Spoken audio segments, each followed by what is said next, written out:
Welcome to the Nordic forest, where the air is crisp and clean, the trees grow hundreds of years old, and the animals run wild. The forest is like a whole different world, where time stands still, a sanctuary where you can calm down and take a deep breath, and a place where you can find almost anything: inspiration, peace of mind, food, and almost magical treasures.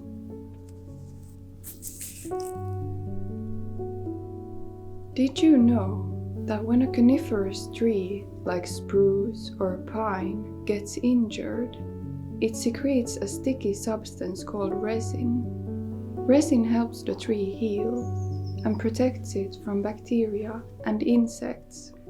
In my country, Finland, resin has been used in folk medicine for hundreds of years.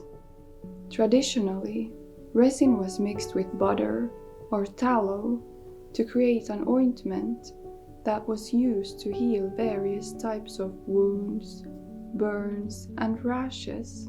Sometimes, liquid resin was put directly onto the skin as a band-aid. The resin would stick to the skin, protect the wound, and help it heal faster.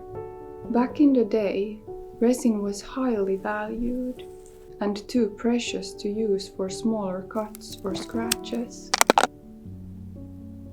Today, resin has been shown to be antimicrobial and have the ability to prevent wound inflammation, heal an already inflamed wound, and even promote skin regeneration.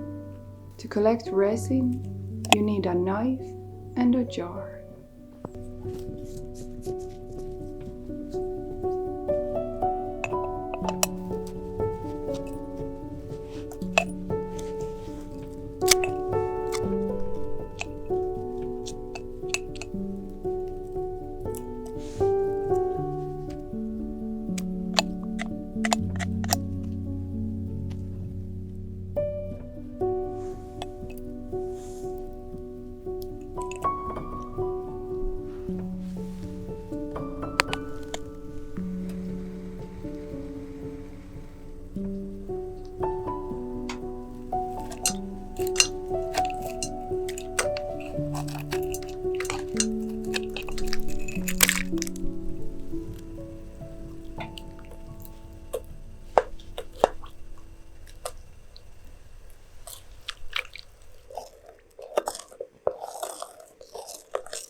Duktig!